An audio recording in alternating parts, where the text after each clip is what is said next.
Okay, all right.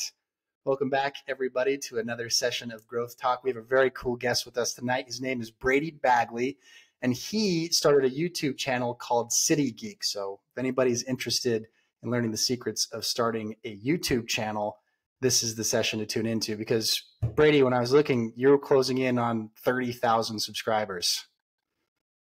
Yeah, Dude, that's awesome. excited. Yeah, hopefully in the next couple months I'll hit 30K, which is a big milestone. So yeah, excited about that. That's awesome. Well, what I figured we could do is just kind of jump right in and talk about like how the idea came about, what made you decide you wanted to start a YouTube channel, and then we can dig in a little bit deeper into kind of your strategy and methodology. Because I know that I came to you asking for advice all the time, trying to do stuff with YouTube, and you definitely seem to have gotten a cool system figured out. So I'm really excited to kind of get into the weeds a little bit. So first tell us, what kind of made you think I'm gonna start messing with YouTube? I want to try that out. Yeah, well, thanks for the opportunity, guys. So yeah, I guess it all kind of started with I've got a first cousin who I'm pretty close with. I was closer with him when we all lived out west together, and since we've kind of my family's moved around the country, I'm not in as consistent contact with him, but he started a YouTube channel right as I was starting college. He was finishing college up at Utah State, and I remember asking what he plans on doing for his career, and he said he was going to do YouTube full time.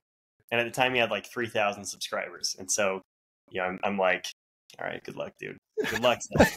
Well, he's now like one of the most successful YouTubers on the whole platform. He's got 8 million, almost 8 million subscribers.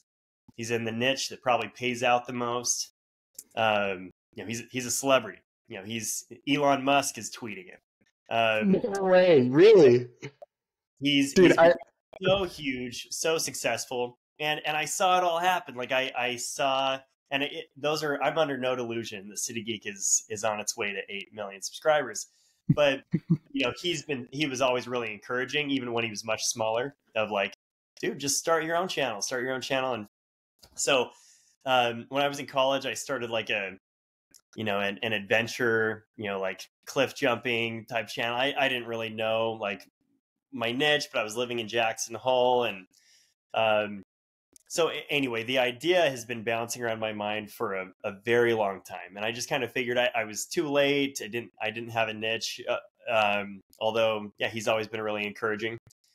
And so it wasn't until fast forward several years, we'd lived in different parts of the country. We'd been in Twin Cities, one of the biggest metros in the country. We're visiting Chicago somewhat frequently, and then we moved to Philadelphia. And I've always loved geography. I've always been kind of a nerd about geography and knowing all the state capitals and all this kind of stuff. And so I will watch like geography channels just because I think it's interesting. And it just occurred to me, this is probably late 2020, early 2021, that I could probably do some of this better than what these channels were offering. And I remember like one in particular, I watched one about Salt Lake City, and you guys are, I know Ben, you're of course familiar with Salt Lake City, but they had like ranked the most interesting things to see in Salt Lake City. And they ranked Temple Square, which is like, in my mind, the most unique thing about that city, as number 7. And they ranked at number 1, it was Hogle Zoo. And I'm like, Hogle Zoo. Hogle Zoo is number 1. It's kind of funny. I've got a unique connection to Hogle Zoo, actually. So my wife's grandmother lives in an area very close to the Hogle Zoo. Yeah. And at nighttime, you can actually hear the lions roaring. So I kind of understand that rank. No, I'm just kidding. No. I was very glad your wife's family started the Hogle Zoo. And I had just oh, wow. Number 1. I thought that's where you were going. But no, it's yeah. So anyway, I just remember like watching that video and thinking that, I mean, the bar was low. It's like, okay, right. I know I can make a video about Salt Lake better than this.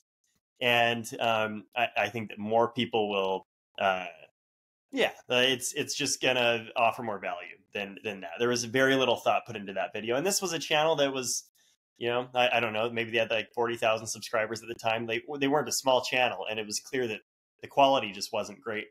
So anyway, that's where, as soon as I, you know, again, the idea of starting YouTube channel's been kind of bouncing around for a long time, but that's when I realized, you know, there is an opportunity here. There are already people in this niche, but I can do it different, and I can do it better, and be really like lasered in on cities and providing an overview, just a very brief overview. It's not a travel vlog.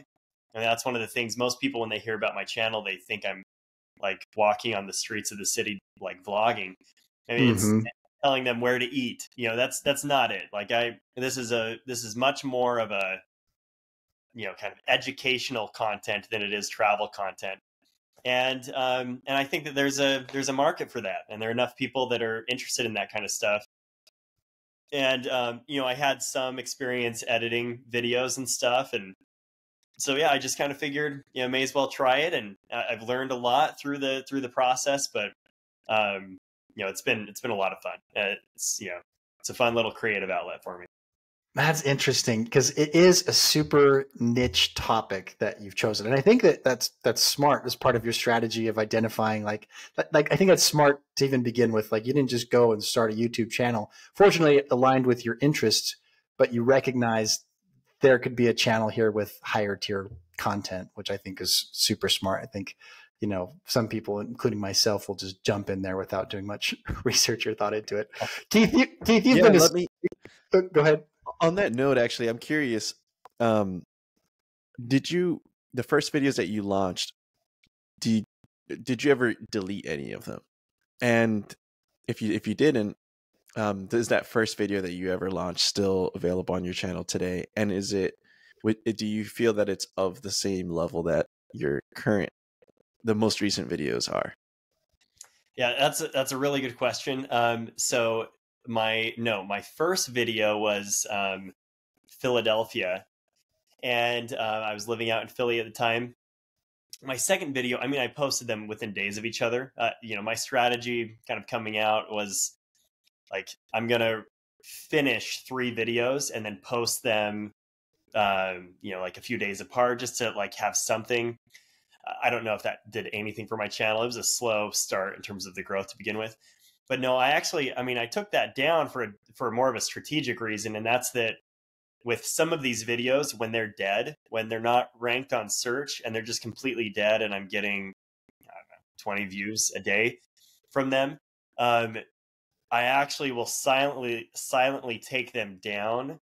And then I rework the script. This is maybe a few months later. I'll rework the script, and then it's kind of low-hanging fruit for me to upload another video without me having to do all of the research and start from nothing. And so I did that with Vancouver, actually. Vancouver was maybe my 5th video that I did. It never took off, never got any traction, which really none of those early videos did. I got lucky enough that Albuquerque got ranked on search. That was maybe my 5th video, but and kind of helped the channel grow from there. But anyway, Vancouver got like no views, and then I silently took it down, and then reworked the script, made the editing a little tighter, took out some of the, you know, my format was a little different then, just made the whole thing tighter, re-uploaded it, and that video has over 100,000 views now. And we saw that. I was just going to say that was one of the ones that popped up. Yeah, it's like within a week, it had more views than it had in its first 18 months being up. And I just kind of quietly took it down. And so I've done that. Only one person has noticed that I'm aware of, where someone was like, where'd your Salt Lake video go? And but yeah, when a video dies, and that's part of my strategies, and this is, maybe I'm going off here, but like my goal, like my vision, if you will, maybe not my goal, but, and this sounds really like audacious, but like I want my video to be the best video on the internet for any particular city. And that wasn't my goal starting out. And that's kind of been, as I've grown and I've gotten better at this, that I've realized, like, wow, I think my video about Calgary, Canada, which has like 330,000 views or something, it's like, I think that's the best video in the world for Calgary, Canada. Canada, which sounds super cocky, but it's like, and you know, same with like Seattle and some of these other ones. I'm like, okay, that's, and so if there's a video that it doesn't take off, or I just didn't like something about it, I want to own that space at the top of the rankings for search for that particular video. And so I'm just going to take it down and eventually upload a better one. And so that's kind of what I view. Again, not that I'm not going to try and experiment with some other things, but when a video is dead, I'm going to retool it and throw it up there again. That's interesting. That's really interesting. Yeah, it's the first time I've ever heard of that strategy of taking a video down and reworking it. I'm sorry to cut you off, Ben. I'm curious, like, does YouTube have any, like, are they against any, are they against that at all? I know that the video is being reworked, but I don't know to what extent. But from what it sounds like, it's, in my guess, because obviously you probably aren't retaking the footage that you've originally shot. So a lot of it's being reused. Do you know if, like, YouTube, I guess clearly we know it doesn't not favor that, but I guess to what extent is it being reworked? Because it's the first time I hear about that, and I wonder, like, how many other YouTubers could do the same thing, or even know that it's possible to do that with success like you're having. Yeah. I mean, I don't know, like, I'm trying to think of like another, I'm sure there are channels where that could work for them. I mean, most YouTubers wouldn't recommend that. They leave it all, they leave it all on there, and they want to have, hundreds of videos uploaded under their channel. But yeah, for me, and just real quick on the footage point, is most of the footage isn't mine. I actually use a stock footage subscription. And that's another thing, is that, when I started a few years ago, like Philadelphia, for instance, the stock footage was pretty outdated, because Philadelphia has this amazing skyscraper, the tallest skyscraper in the country, not in Chicago or New York. But it's brand new. And so if I'm living there in Philly and the skyscraper's here, well, when I go on and I type in Philadelphia on Storyblocks, the stock footage subscription, like that building's not there. And so, wow. And now it is. So now it is. So when I do my updated Philly one, I'll have better footage to use. And so, but yeah, it's really more of like, my format also kind of changed. I used to talk about food in a particular city, and that was a part of the video for me that was not as interesting, but I thought people might find it interesting. And so because it wasn't something I was interested in, it was actually kind of hard to research. And also I just, there's a little bit of imposter syndrome with all of it, but especially with that, where I'm like, I haven't tried this food, even though it's like unique city. Can I really talk to it, and then like, I talked about movies that were filmed there, and like, anyway, those are things that I've since taken out. And if there's a particular iconic scene, then maybe I mention that in a different part of the video. But then I've also gotten a professional mic. I starting out, I was, I would use my cell phone. I was so cheap. It was such a lean operation. I wasn't making any money for a year. I would take my cell phone, and then I'd go out to the back seat of my Subaru. And because the acoustics are better in my car than they are anywhere. And so at some point, I lived in a cul-de-sac. I'm sure at some point, one of my neighbors saw me going into the backseat of my car with my laptop at night, and probably wondering if they should approach my wife. Like, what is Brady doing in the backseat of his Subaru once every 2 weeks with his laptop? But I would go and I would record my audio. And now I have like a Yeti. I've got a professional microphone. And so that, like, if you watch my Minneapolis video, which is my second video, and that's still up there because it's still live, it's still getting views. Even though a lot of it is cringe, like, that's anyway, it doesn't take much for me to retool it and totally level up that video. You guys are still thinking about me in the backseat of the car. Dude, that's hilarious. How did you uncover that hack? That is brilliant. Like, how did you think, like, what my audio would sound really good? The back of my Subaru. How did you think of that? So it was, so initially I was recording in my daughter's like play teepee, because I knew I didn't want to have like the bare walls and everything. So I started with that. I would wrap a hoodie around my my phone. I'm like, or a beanie around my phone. And then I think I was telling one of my aunts, and she was actually the one, I don't know how she learned that hack, but she's like, well, your car actually has great acoustics because of all of the Wow. seats. And it was true. It was a big difference going from my daughter's teepee to the car, but a massive difference going from the car to, a professional mic. And I've got a room where the corner of the room where my microphone, it's treated. It's not my office here, but I've got all the foam paneling up. So now the audio is much more professional. So again, that's still. I definitely admire the creativity of finding ways to improve yourself because, most people who start these YouTube channels don't have a lot of, funds that they can dedicate to an expensive microphone. So I think that that's a cool hack, go in the back of your car and use the acoustics there. I think it's cool. And the story goes along with it is just incredible, Brady. That's hilarious. That's awesome.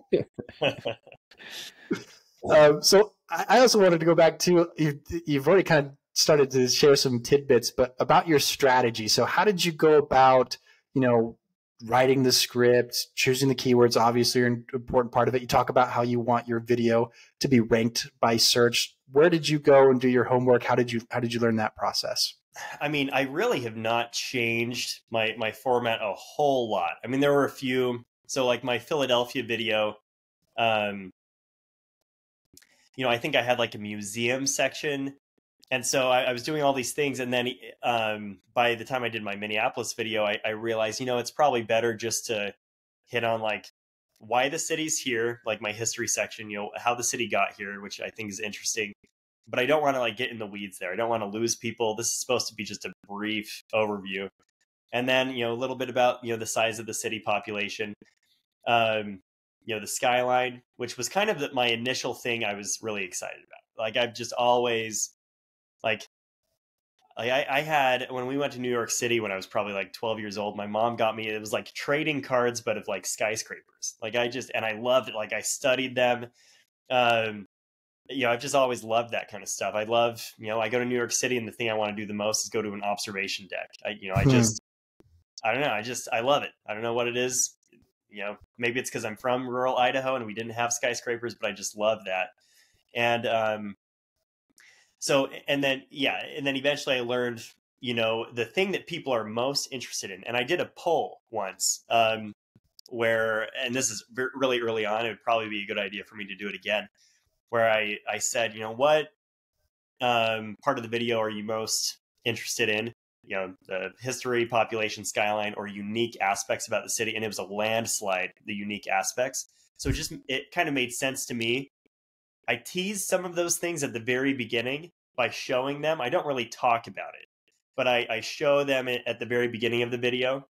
And then I leave that at the end to help with retention. And it just kind of, it keeps people on. My video, and I still haven't figured this out, a lot of people drop off at the beginning. A lot of people drop off during the history, but I think that's still valuable. And there are people that enjoy that. So those are things that I need to work on. But once they get to unique aspects, the retention's like really solid after that. Really solid. And so, I think that's part of it, is just making sure I've got what people want to see at the end, but I'm not wasting their time to get to that point. To me, it's a natural progression of why is the city here? How big is it? What does it look like? And what makes it unique? So. Cool. So instead of, trying to dive into like what people are usually actively searching, or you focus more so on what people want to actually watch. You went to the channel, you said, what do you guys want to hear about? And then the poll came back and said, we want to learn more about the unique aspects of the city. Right. Yep. Which pretty much fell in line with what you were already doing. It was just something that you... Yeah. So I didn't really have to change that. Now, there have been some people where they've asked, I'd love to learn about, what universities are in a city. So that's something I didn't want to make its own section because I feel like it'd be too boring, but I've now made that part of like the population. It's just one sentence. I'll just say, this city has 6 universities, the most notable being this university. And then if there's someone really famous, like my next video is San Diego, and like Carl Weathers, who just died, went to San Diego State. So I'll mention the alma mater of the late Carl Weathers, San Diego State. Just something to to make it interesting, because that's not something they're going to read on Wikipedia if they look up San Diego. So I try to throw a few things in there to just add a little more value to where it's more than what they would be getting if they just, looked at the Wikipedia page for San Diego, right? I didn't know, and I didn't know that's San Diego State University. Is that the one that you're doing? He was on the football team there. He was on the football team there. He was an Aztec. Yep. That makes sense. I mean, the dude was an athlete. I mean, he beat Rocky, so you got to be, you got to be in pretty incredible shape to beat Rocky. Wow, that's a pretty cool take on that too, to kind of find the unique aspects of it. So something else I was thinking about too while you were talking is, when you did that poll with your audience, you obviously are close to 30,000 subscribers now. Do you feel like you have a lot of interaction with people who are following your channel? Like, do you have people who are commenting on a lot of your videos? Tell us about your audience and what it's like talking to them. Yeah, and this is something I could do a much better job at, in terms of like kind of building more of a community and interacting with them more. There's the community tab on YouTube. I don't know how much you use that, Ben, with your YouTube channel, but it's really underutilized. I'm pretty sure I went to Seoul, South Korea last year, and so I posted some pictures when I was there, but I really underutilized that. So that's something I could do a better job at. But yeah, it is. What's kind of rewarding is that, so when I started my channel, and this is not something that you should really do, but I told my family, I didn't want it to be a thing where I posted on Facebook and told a bunch of friends. It was really a private thing, right. An anonymous channel. But I told my family, which got me to about 20 subscribers. And I remember the first non-family member. It was on my Boise video. I've got like 4 videos out at this point. I'm getting like 6 views a day. Like, starting a YouTube channel is hard. Ben, you came out of the gates. Your channel exploded right away and then died really fast. I don't know.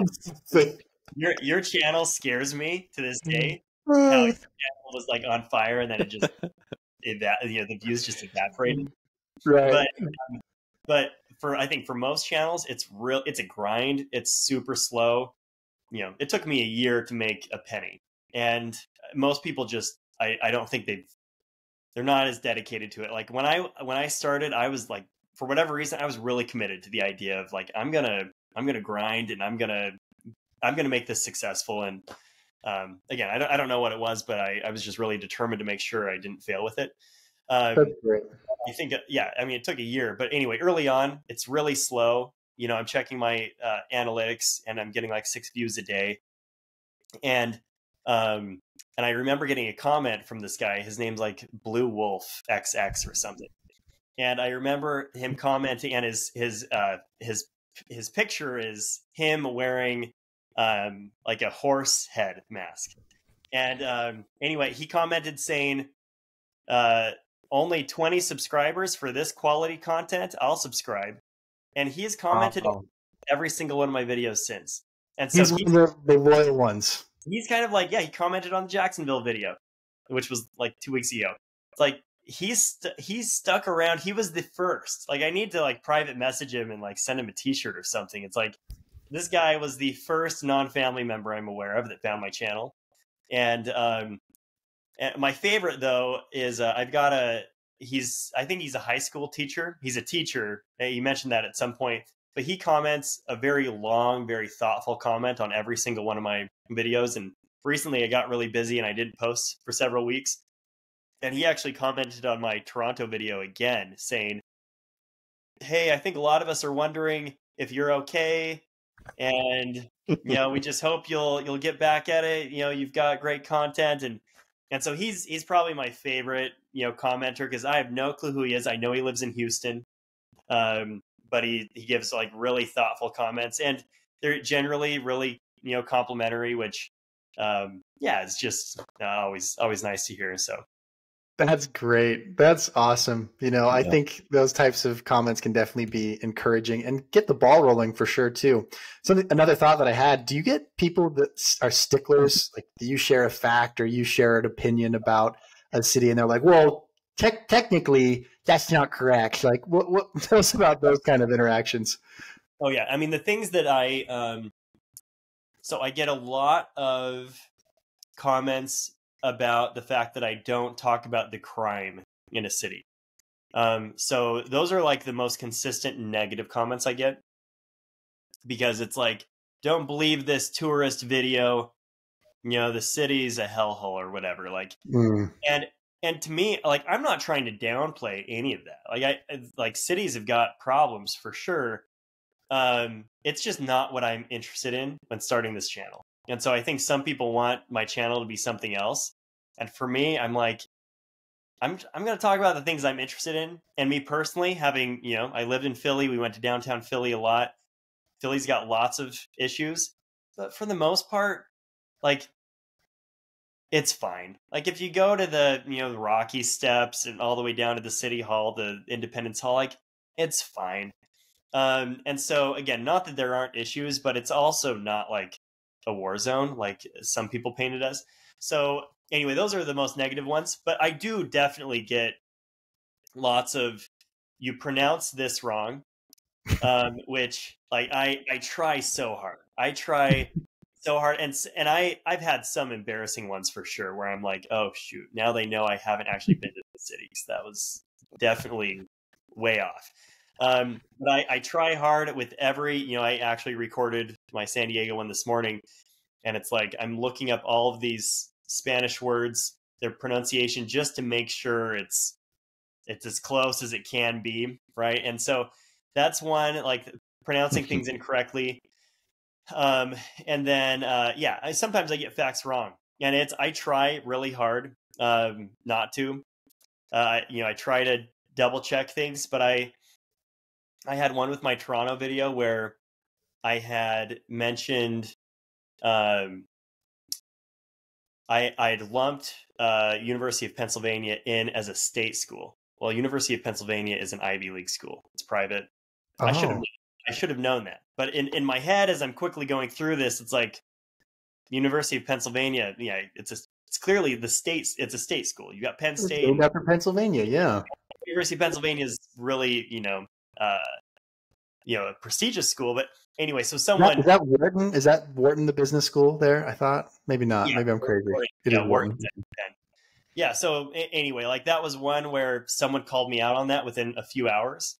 And I'm not going to take the video down and re-upload it. That's way too much work. And so my solution is, I own it. I'm like, you're right. It's an embarrassing mistake. I will make a correction in the video description.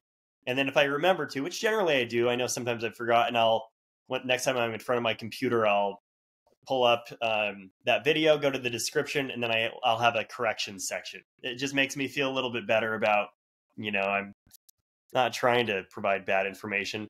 And there was one other thing I was going to mention. I don't focus too much on, like, I don't share my opinion a lot. I'd probably be more successful if I did. People like hearing people's opinions. So, I mean, I do, I guess, in what I include for, like, unique aspects, because I'm making judgment calls all the time on, like, what I actually consider, like, worth mentioning.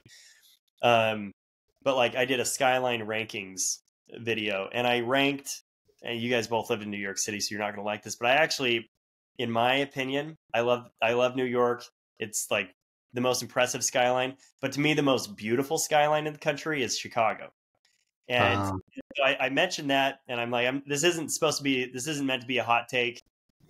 New York's number 2 in terms of what's the most, like, aesthetically beautiful. Chicago's number 1. And so, like, there's obviously a lot of pushback on that, but that's fine. It's like, I'm sharing my opinion. I kind of made a little bit of an argument on why Chicago's better. I compared it to the Tetons, and it's like, Chicago's my favorite. And that's better. It's me sharing an opinion, obviously, and people are going to have, different opinions on something like that.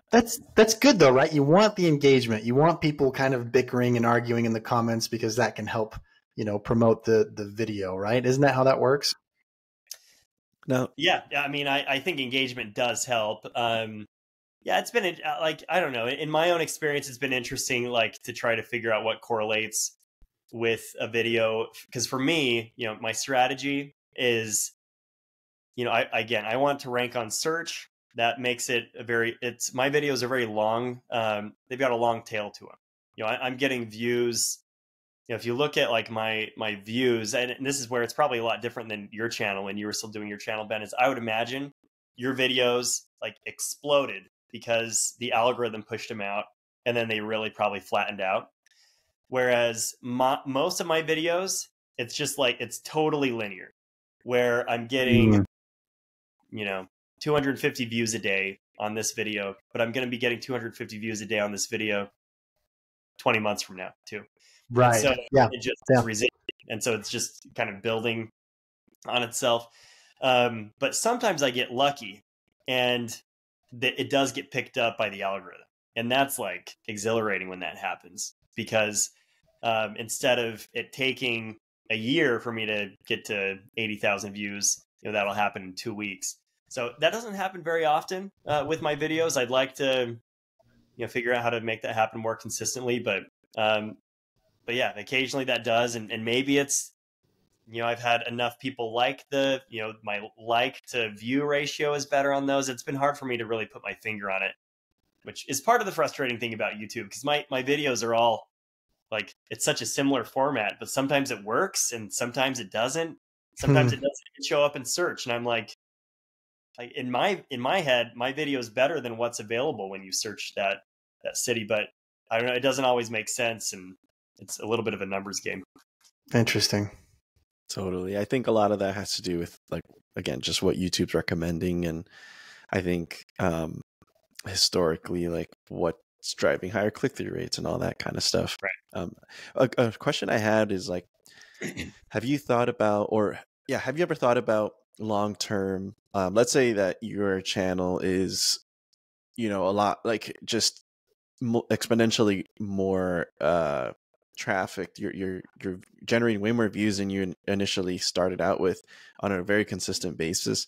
Have you thought about, like, long term, maybe it being a sort of like a business that you could sell, or something like that? Or yeah.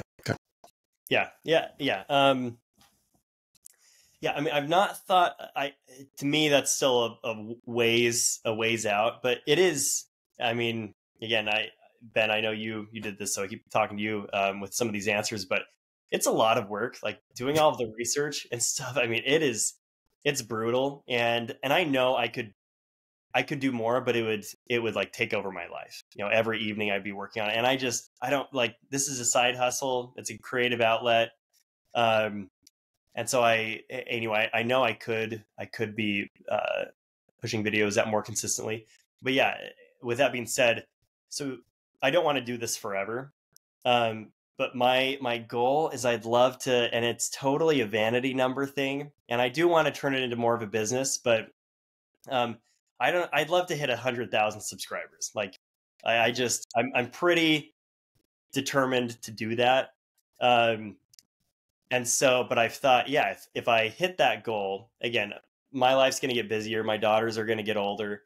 I don't want to be stressing about, I need to get a video out this week. Like when I've got teenage kids, I don't think that's going to be a priority at that point, unless it's what I do for work, or it's bringing in enough money to justify it. So yeah, I actually did have a company reach out to me about purchasing it, which interesting. I'm not interested at this point. But yeah, I've had the thought, yeah, maybe, next 5 years or something, if I can hit my goal of 100,000, then I'd be open to selling it. Which I think you're well on your way to hitting 100,000. If you're going to hit 100,000, you're like, okay, actually, I meant 500,000, and then you hit 500,000, and then you're going to your cousin subscribers and get 20 million subscribers or something like that. We'll see. It is fun too, though. Like, I would miss it. Like, if I sold it right now, again, it's really fun, and it is kind of fun to, I don't know, there's just something, and again, it's not that important, but yeah, when like my video is ranked #1 for a large city, I don't know, it just kind of feels cool. It's like, wow, like, satisfaction. And like, because I grew up in Seattle for a little bit, and I think right now, like, my video is, again, like a top 3 video on that city, and it's like, I don't know, there's a good feeling that comes with that, that's the sense of accomplishment, and I would miss that. So I don't know, but I definitely would be open, I think, at this point, 5 years from now, if I do what I want to do with the channel to sell it to someone who could run with it, or I don't know, maybe hire some people at that point to where maybe I maintain some ownership, but we'll see. That's a long ways away at this point. Yeah, one of the things that just came to mind is like even first, like rather than selling it, you could maybe license the content.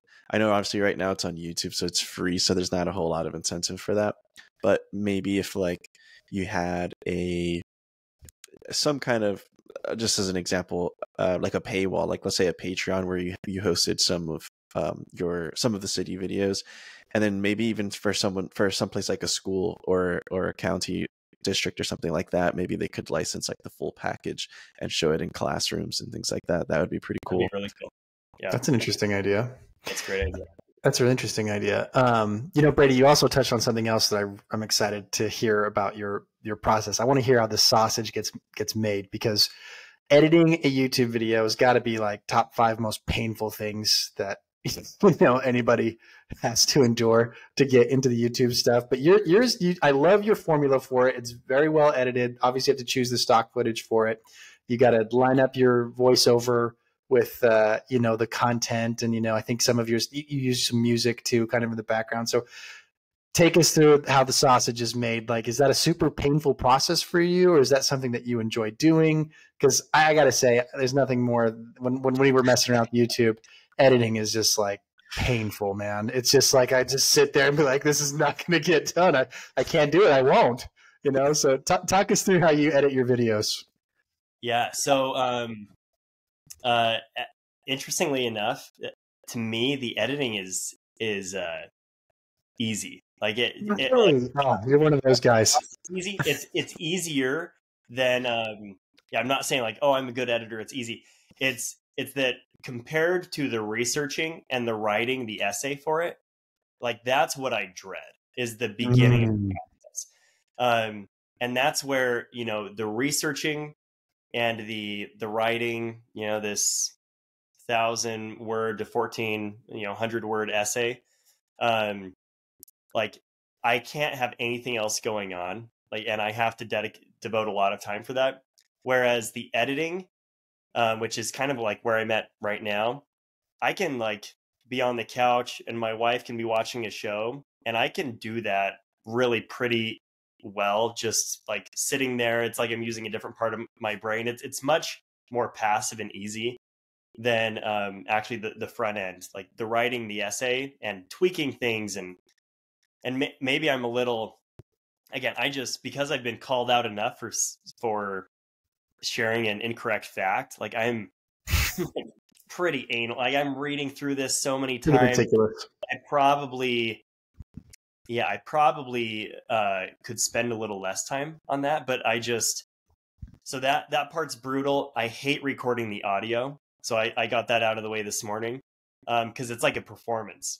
I go down there, I'm like waving my hands around, because I've just found that like when I'm talking as excited as I can, it ends up like not translating to quite that level of excitement. So I have to be kind of like over the top, and then it's like the right level in terms of the voice acting. That's something a lot of people, I thought I was just like using my normal voice, and this is what people would want to hear because it's authentic to me. I'm not being fake.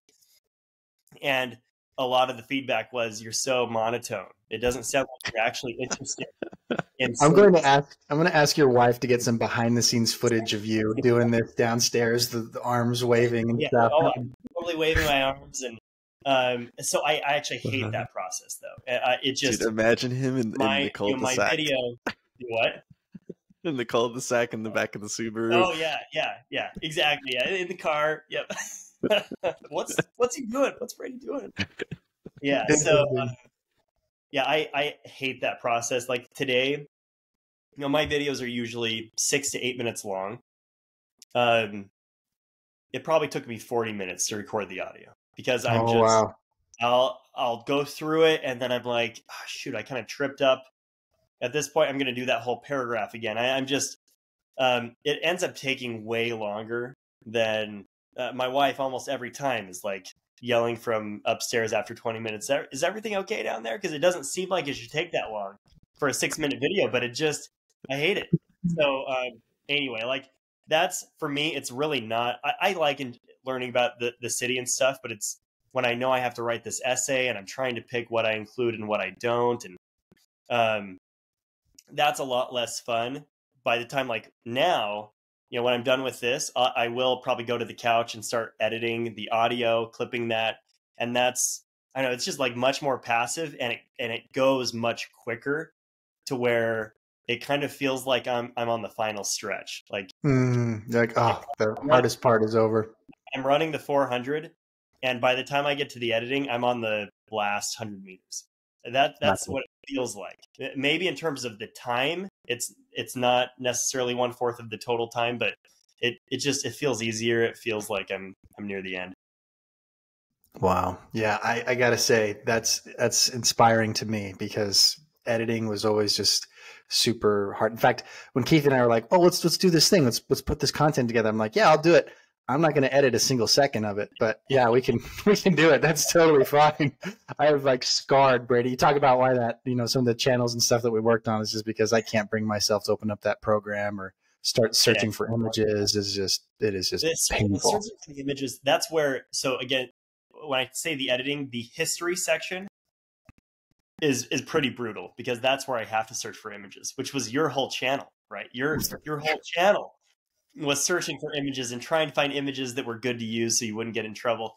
And so like that is when I'm doing the history section, that's a little more painful. But once I get through that, generally I have enough stock footage to where it's just kind of like I just plug it in together. And yeah, it's like I'm being strategic about it. I'm trying to show kind of what I'm talking about, but it usually goes pretty fast. Like the population, the skyline section, and then once I get to the unique aspects, I'm usually using images from the internet anyway at that point. And yeah, I'll just try to find some that I feel like I'm probably safe to use. And occasionally YouTube has its like fair use policy, which I know is not like YouTube's policy. It's like fair use law, to where you don't have to ask someone permission to use some of their content, but a lot of it's a gray area in terms of like at what point is it no longer acceptable. And so I try to be careful with that. If I use 5 seconds of another YouTube video, I'll always, I've seen you do that. You give them the little call out channel. No one's ever griped at me about that. But yeah, finding the images does suck, but fortunately, I don't have to do as much of that as you did with your channel. Yeah, man. Yeah, it looks and sounds really, really good. It does. I was watching the Cleveland episode, and my coworker, he actually lives in Cleveland, and he's kind of told me some stuff about it, but I've never been even close to Ohio, so I couldn't really envision it, but. I watched the video and I'm like, wow, I actually scrolled down to the comments, and I think one of the top 2 said, like, this is a lot more interesting of a city than I thought it was. Yeah. I thought that was hilarious, but kind of accurate. Joachim Noah was wrong. Yes. But so like, I like immediately felt like I totally understand where the value is in it. I actually feel like I know what Cleveland looks like now up until I watched that video, and it wasn't even a long video. So yeah, I totally see, the vision there. I had a follow-up question. I think it might have alluded to me just now, but yeah, if you have one, but feel free to jump in. Yeah, well, I did other off-topic ones. That's what I love Brady's stuff too. I mean, I'm not the target audience, Brady, but I'll always watch your stuff. I play it and I'll set it to the side and listen in. But I watched the Jacksonville one because I'm obviously here in Jacksonville. And of course I went right to the comments, and it's so sad to me when anybody ever talks about Jacksonville, all they have to say are negative things. It's really sad. In fact, I was on scrolling Reddit the other day, and I found somebody that put the path that Sam and Frodo had to take to, destroy the One Ring, and if it were in the United States, what that would look like. And it ends in Jacksonville. Everybody's just like, boy, imagine going all that way, just end up in Jacksonville, Florida. makes me sad. So, I jumped on, of course, and tried to add some positive content. But I think, you touched on that a little bit earlier. You're not in it to try to spread any kind of derogatory messages or focus on crime or negative aspects. And I'm sure a lot of people jump in and, they want to share their pride for their city or where they're from. And, I think it's fun to go and learn about that aspect of it. Yeah. And that's actually,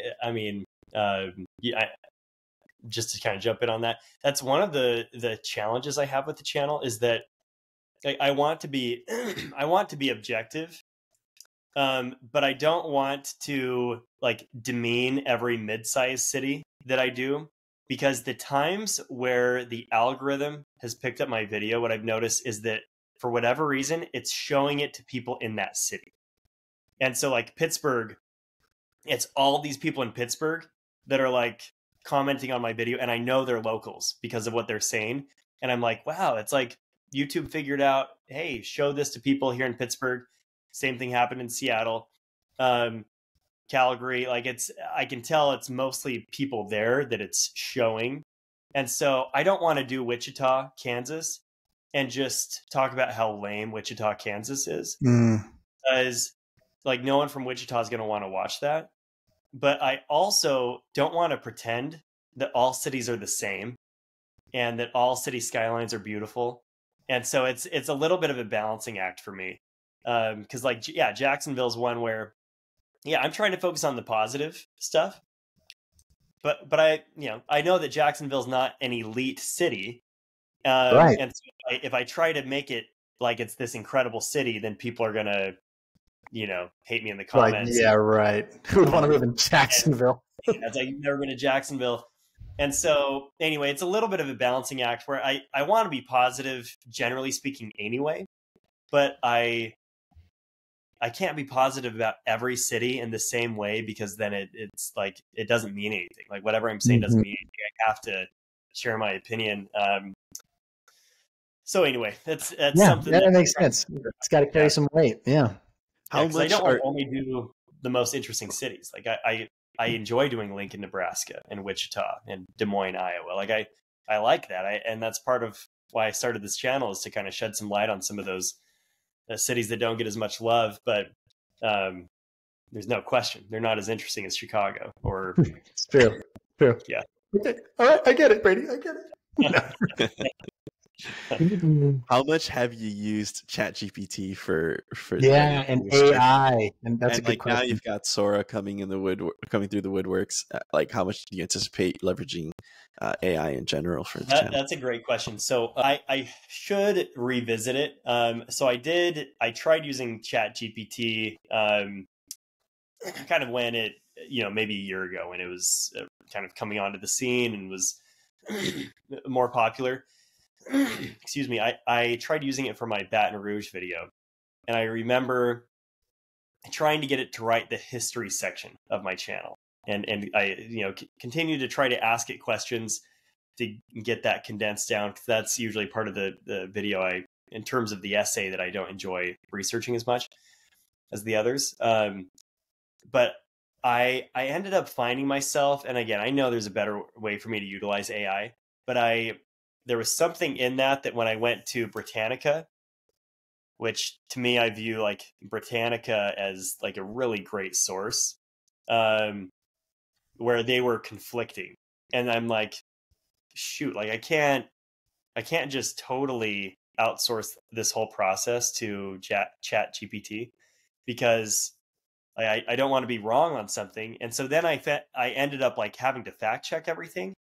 And I kind of got to a point where I'm screw it, I'm just going to do it myself. Again, that's me being maybe a little anal, but I'm just I want to make sure. And so again, it's probably something that would be good for me to go back. And I know things have improved since then, obviously, and see if I can't find a way to better utilize those resources. Cause that would help. I mean, I told you that's the most painful part of the whole process, is the researching and the writing. And I'm sure I could leverage those in a way that I'm not currently. Yeah, something you could. Go ahead. Sorry, Go ahead. This Go ahead. That's an idea that you could, I just thought of right now, is maybe you could take the, like, copy paste your current scripts that you've used and then feed it your scripts and say, write it in this style and format. And then maybe Feel that like a could save you a problem. bunch of time. Oh, It definitely that's could. You know, Keith and I have had this conversation though. Something that with the rise of AI, and this is why I love exactly how you described your process, Brady. But with the rise of AI, is going to produce a bunch of garbage. It's going to produce a bunch of content that is not fact checked, that is produced by a machine, and it'll get better, obviously, as the algorithm gets better. But pure, original, like thoughts and Real ideas, life. real life, personal opinions. Brady Bagley's take on the city of Jacksonville or Cleveland or whatever, that is good content. And the demand for that type of content, I think, is going to become much more rare, just as people put out, a lot more garbage. All this AI, AI can spit out all this different stuff, but it's still truly what is unique about us and our species is our ability to formulate unique ideas and takes and thoughts on things. So I actually applaud your effort on that, Brady. I know it's painful. I'm surprised that you don't think it's as painful as editing, but I think that original content, any type of original content that is being produced in the rise of AI, I think is definitely much more valuable. Yeah. Keith, do you have any more questions for Brady? I guess if financials, if you're okay speaking about that, what was sort of the rise in, because I think you mentioned to us you're averaging up at about maybe $800 per month now. What has been sort of the trajectory? Because you mentioned your views have been like pretty much linear on several different videos, I'm assuming. The traction on those has the pay been linear as well, as far as like an upward trajectory, or how's that look? Yeah, good question.